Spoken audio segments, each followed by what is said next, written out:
You little... Hey, this is a family show. Poggers.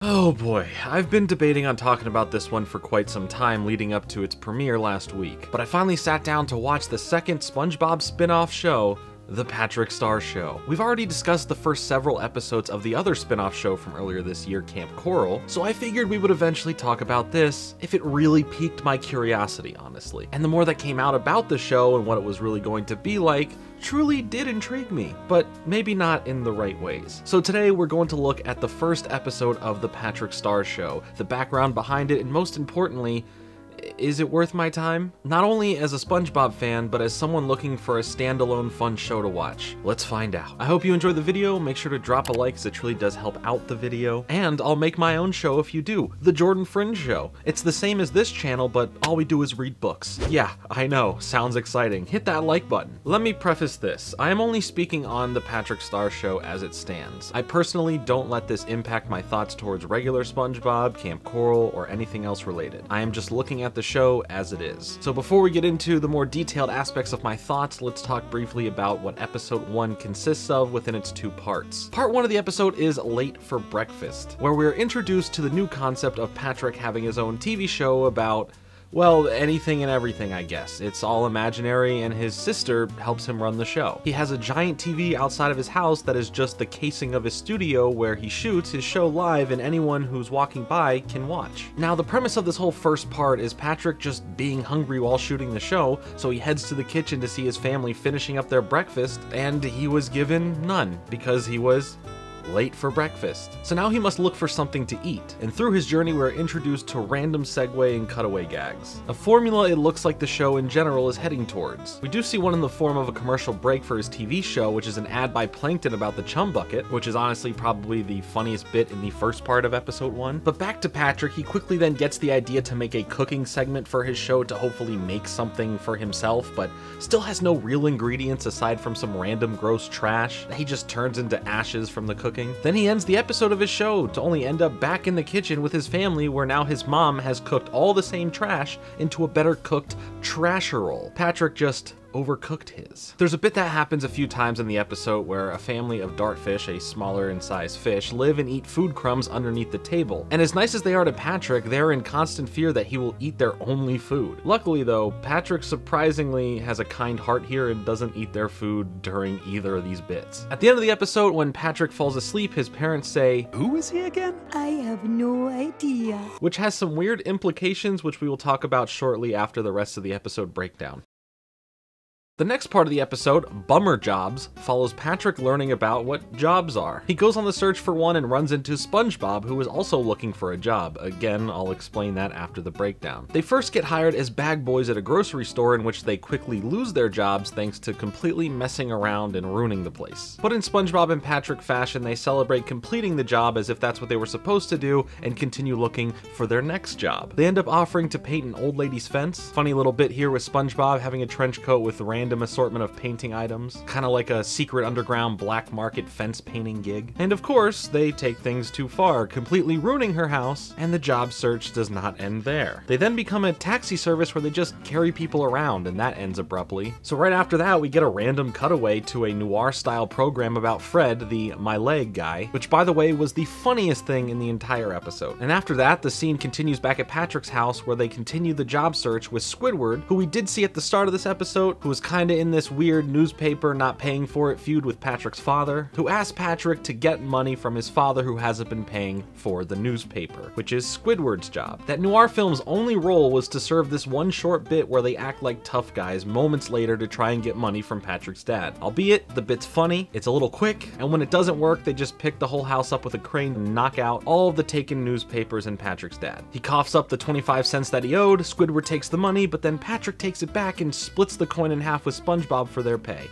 And Squidward didn't get squat. Patrick then ends his TV show saying he doesn't want a job and just likes making his make-believe show. There's a whole running bit throughout this episode where Patrick mispronounces the word purpose as porpoise, in which a porpoise proceeds to get more and more annoyed and even kidnapped at one point, swearing up a storm at Patrick and his sister. You little... Hey, this is a family show. Now, I'm sure those who are familiar with SpongeBob will have a lot of questions since nothing here makes sense in comparison to the same characters from the original show. Where do I even start? I guess with Patrick's family. This isn't Patrick's family, or maybe it could be based on these facts as well, but in the original show, there was an episode from season 2.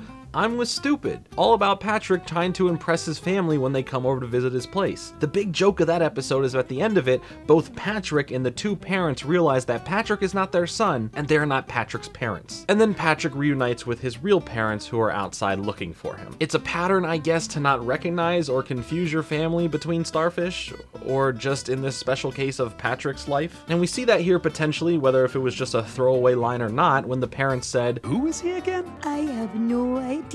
Now, like I said, I'm not trying to compare these episodes, I'm just trying to give you an example of how nothing makes sense here. Funny enough though, the dad in the new show is the same voice 20 years ago who played both the fake and the real dad in the 2001 episode. So that was cool to see them get Thomas Wilson back for that. The family in general consists also of his sister, a squid named Squidina, voiced by Jill Talley, who is the voice of Karen in SpongeBob. Then there is also Grandpat Star, played by Dana Snyder. Some may instantly recognize his voice as Master Shake from Aqua Teen Hunger Force, so that's a treat at least. But nothing still makes sense. Why is SpongeBob here with a new look and not at the Krusty Krab? Why is Squidward a newspaper delivery person? Why does Patrick have this new family, living in a new place, and have this imaginary TV show?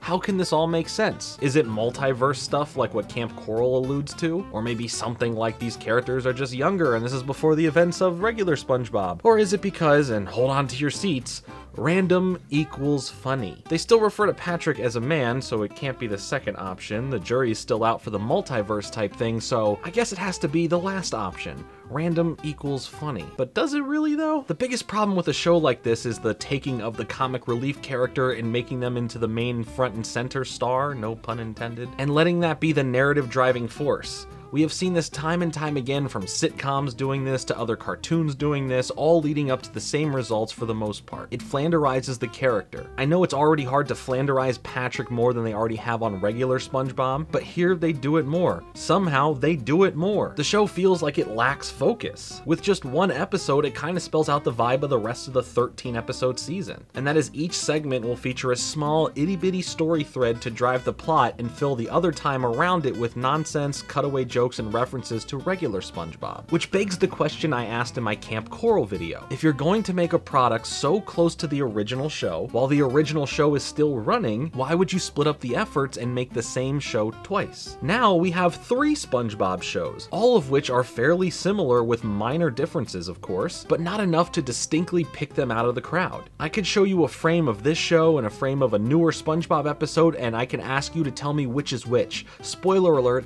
it wouldn't matter, because they are essentially the same show. Now, we actually do have a reason for all of this though, thanks to an interview on Variety.com with the showrunners of The Patrick Star Show, and here's what they had to say. It's a family sitcom mixed with a variety show, at times a talk show, and at other times the characters are just on the road having adventures away from the house. We travel through time, we even go into fake commercials from within the show's universe. We really tried to just do anything we wanted. We wanted to take the restrictions off our creativity and go to all the weird places our brains took us. We mess with canon a lot. I don't know if anyone knows this, but we don't really respect canon just for the sake of it itself. Yeah, we see it like a jar sitting up on a shelf in the corner with a label that says canon on it, and we recognize that, but we also treat every episode like a standalone that can go anywhere in the universe. Which, based on this, I can respect the creative ideas to change something up. Do whatever you want, make something new. The problem is the stuff that is changed just makes everything confusing with regular SpongeBob and Kamp Koral both existing. The creative ideas have really been a mixed bag of some genuinely funny bits,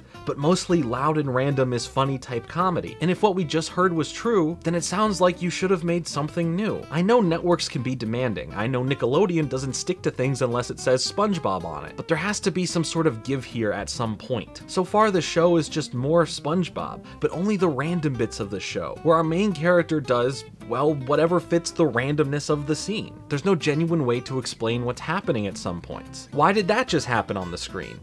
I don't know. Hey, why did that moment just happen? I don't know. This of course is only the first episode, but so far to me it has set a precedent that this is how the show will be going forward. Again, this isn't 100% certain, and we will have to wait and see what the next 12 episodes hold, but for now, this is a worse new spin-off for SpongeBob than Kamp Koral. That show, while not the greatest, has some fun moments and at least focuses on the grander cast of characters, and tries to do a few new things. Here, Patrick just isn't a leading character, unfortunately. But those are just my thoughts and opinions on what I have seen from the premiere of the Patrick Star Show. There of course is a chance that the show grows into something a bit more focused, or less random equals funny, but that is something we'll just have to wait and see. But based on what we just saw so far, it's not the overall best impression. Maybe I will speak on the show after the end of season 1 if I end up watching every single episode, and if it's something you'd like to see as well, make sure to hit that like button and let me know in the comments down below, as well as I want to hear from you, your opinions on this show. I take no pleasure in being harsh towards a product so many talented people have worked on. I much rather come here to tell you how surprisingly good this could have been. But I'm being as honest as possible here with hopeful aspirations the show can turn into something great over time. If Nickelodeon would allow more risk-taking with new IPs and ideas, there is a better chance of something amazing coming from that. That's letting true creativity free. If the showrunners of this show are taking all the rules out to let their creativity free, but still being bound as this has to be SpongeBob, to me that's still limiting the possibilities. So I'd rather take the chance on something new that could be great, rather than repurposing the same old idea into something with just new packaging. I appreciate you all checking out this video. It means a lot to me that you choose to spend a few moments of your day with me. Subscribe to be a part of my journey through movies and television and how these films and shows affected my life in the past and present. I'll be back soon with another video, but until then, later.